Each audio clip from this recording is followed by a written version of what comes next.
Women were not invited to many tables in this nation. The reason we fought and busted our behinds to make sure that you didn't have to worry about this. They're disgusting. She's Anna Navarro in your wildest imagination. You could never solo host a show. You will only ever make it as part of an ensemble, and you could never hope to achieve the success. So you can sit in your little cheap seats all day long and enjoy your little negative henpecking, but your careers are going nowhere. How ironic that Whoopi Goldberg and Joy Behar and the rest of the ladies on The View spend their time calling Republicans the conspiracy theorists, but they have been wrong about everything they have said over the last couple of years. The View just got slapped with an $800 million reality check, and Megyn Kelly pulled up with popcorn in one hand and a flamethrower in the other.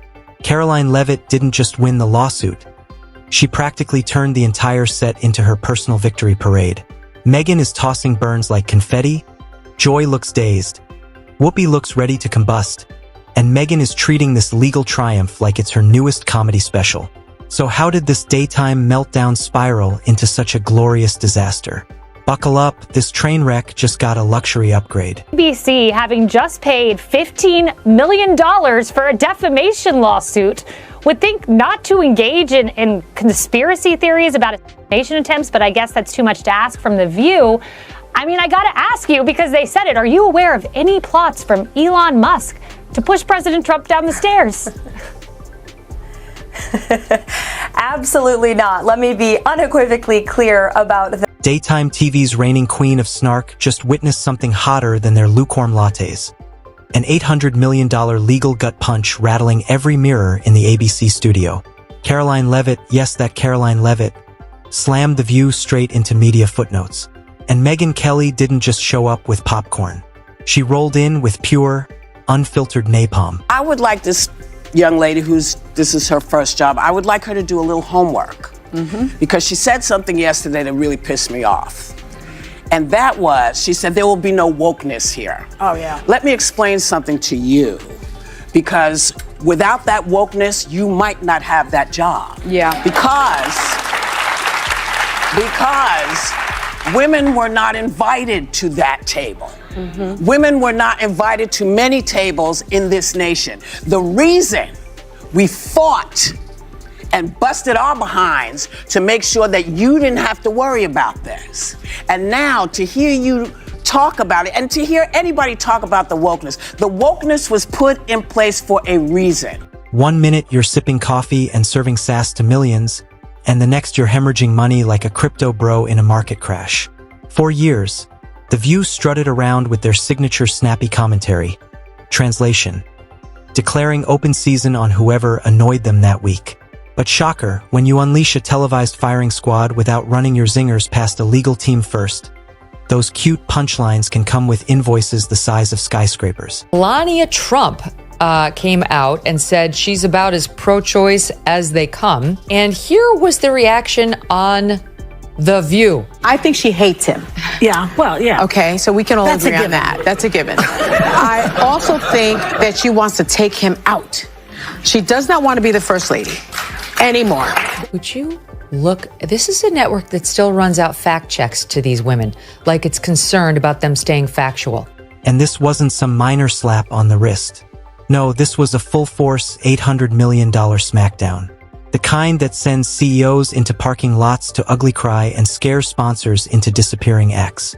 The kind of hit that makes TV execs consider replacing the show with a silent yoga live stream just to survive the fallout. Disgusting, gross elitism and her complete out-of-touch nature with respect to the rest of the world. Sunny Hostin goes on The View and decides now would be a great time to dump all over the so-called uneducated. What we did not have is white women who voted about 52%, right, for Donald Trump. Uneducated white women, is my understanding. You have Latino men, actually, voting more for him. And you have, and black men was not the story. We're not the story here because they voted almost 80% for the vice president. This wasn't a simple courtroom loss. It was a full-blown reckoning. Caroline didn't just win. She triggered a media earthquake and walked away cool, calm, and victorious. And Megyn Kelly? She surveyed the wreckage and turned it into a masterclass on how not to run a talk show when accountability finally catches up. Because when you swap journalism for viral bickering, eventually the bill comes due, with legal interest and a side of humiliation. What started as a typical Spicy Tuesday on The View escalated into a legal wrecking ball. At first, it was the usual script. Loud takes, curated outrage, a dash of misinformation. But this time, the producers didn't just throw shade. They tap danced into a legal ambush wearing designer heels. Caroline Leavitt didn't sue for attention. She showed up with receipts, a courtroom hit squad, and monk-level patience. This wasn't just a clapback, it was a legal opera, a reminder that defamation law isn't a suggestion. It's a loaded weapon. Donald Trump will be sworn in as the 47th president of the United States, yay, on January 20th of this month. Not everyone's happy about it, and many people would like us to be more focused on the insurrection that he personally unleashed, if you ask them. As we discussed earlier, they think it's as bad as like the Holocaust, and you don't have to take my word for it. Here is Sunny Hostin of January The View 6th was an today. atrocity. It was one of the worst moments in American history. And when you think about the worst moments in American history, like World War II, things that happened, like the Holocaust. And what a glorious implosion it was. $800 million isn't just a payout. It's a mass extinction event for latte-fueled snark and finger-wagging righteousness. Somewhere in a Manhattan high-rise, a network executive is probably screaming into a decorative pillow. Meanwhile, Caroline Leavitt might already be browsing yachts. One named objection overruled seems fitting. She didn't just win. She built a luxury resort on the moral high ground. Cue Megyn Kelly, not politely, but like an IRS audit in stilettos. Her response wasn't commentary, it was an airstrike. She didn't roast The View. She dissected them like a biology class frog, wielding receipts she's collected since 2006. You get this little lecture from, forgive me, those is over at The View. I'm a Christian girl. When something like this happens to you, like this assassination attempt, and you say something like God was watching me, that is a very unchristian thing to say because it's very narcissistic. Well, God was watching me and not watching them. There's something very disturbing. I should have pulled the plug on that mic yesterday.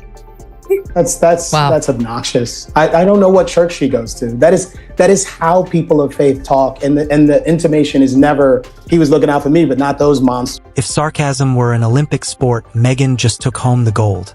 No shouting, no theatrics. Just icy precision and a grin sharp enough to cut glass. Her tone? Surgical. Her logic? Nuclear. Her smile? The type shown in crime documentaries right before the twist. She didn't need volume, the facts did the shouting for her. Her takedown was wrapped in logic so cold it could freeze a lawsuit mid-filing. That smirk didn't say, "I told you so." It whispered it like a gavel strike. The View didn't just lose a case. They lost their illusion of invincibility. But how did we get here? How did a 20-something political newcomer topple a daytime TV giant? Simple. She played chess while The View played gossip dodgeball. Their favorite game, Dogpile the Target, actually has rules, and breaking them comes with subpoenas and price tags. Whoopi Goldberg was angry when Alyssa pointed out that Trump went to the funeral of Officer Diller. Yes. On Long Island, and Joe Biden went to a podcast. Look at Whoopi Goldberg's reaction. Choose what you like there, but for Republicans, it was good imagery. Really? One day later, yes.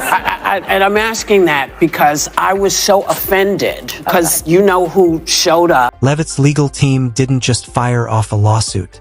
They marched in armed with defamation statutes, libel laws, and a mountain of receipts big enough to pitch to Netflix. Discovery became their playground. Emails? Secured. Segment scripts? Grabbed. Internal memos admitting they twisted narratives for ratings? Jackpot. And here's the delicious twist. Courts don't shrug when millions watch baseless accusations. They start calculating damages. Reputational harm? Check. Career sabotage? Check. Malice? Double check. What The View brushed off as just another Spicy Tuesday morphed into one of the most expensive legal smackdowns ever aired. This wasn't about an apology. It was about consequences. And Caroline's unshakable courtroom demeanor sealed the deal. The View had gotten too comfortable, like accountability applied to guests, never the hosts. That hot mess that they air in the mornings, called The View, had to issue not one, not two, not three, but 4 corrections, legal corrections. 4 legal notes. We only have 3 of them on camera, but look at this. I have another legal note. My God. Both Trump and Pam Bondi have denied allegations of a quid pro quo. I have a legal note. Not to mention what they did at that debate, where once again, they tried to fact check only one side, and then when their fact checks got fact checked, they cowered. They cowered in fear. I mean, this is a pattern with them. Sitting behind a table cushioned by decades of applause and unchecked power, they never imagined Caroline Leavitt was a real threat. Big mistake. She turned their smug dismissal into an $800 million cautionary tale titled Why You Don't Mock Someone with a Legal Dream Team. Megyn Kelly watched the entire spectacle like a VIP at Wimbledon, except every volley was a subpoena. Her post-verdict reaction wasn't celebration. It was a masterclass in media accountability, wrapped in razor-sharp sarcasm and an "I warned you" glare. She didn't need outrage. She just let the facts walk in and drop the mic. A once untouchable talk show collapsed under its own arrogance. Across the media landscape, the tremors were instant. Hot takes suddenly cooled. Headlines grew cautious. Lawyers pulled up extra chairs in production meetings. They love nothing more than tearing down women with the most petty and vacuous of insults. Leavitt appears to be a fierce operator, but she's also 27 and arguably quite glamorous. So of course, the kind and progressive voices at The View reacted to her appointment like this. I think she's probably been put in there because according to Donald Trump, she's a 10.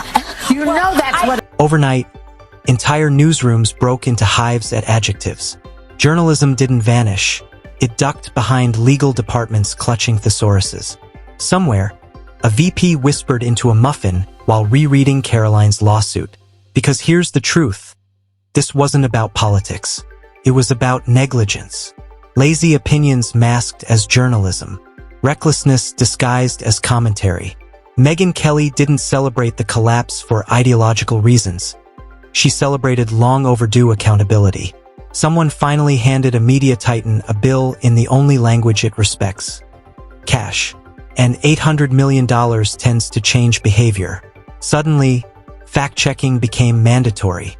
Advertisers fled. Syndication vaporized. The offending segment vanished from the internet like it never existed. But the financial crater remained. Caroline Leavitt didn't just win. She evolved. She transformed from political newbie to gladiator, turning smear into spotlight, humiliation into victory. And Megyn Kelly? She became the patron saint of legal sass. Behind the scenes, HR rewrote manuals. Producers became defamation experts overnight. Hosts sprinkled allegedly like holy water. The View's legacy? Now a corporate training film titled What Not to Do on Television. Caroline didn't just sue. She rewired the culture. And Megyn Kelly rode shotgun, a couture-clad storm warning. Together, they delivered a message etched into network walls. Speak smart or pay up. By the end, no one needed to explain. Silence across talk shows said it all. The sharpest burns don't come from shouting. They come dressed in facts, heels, and a perfectly timed, "I told you."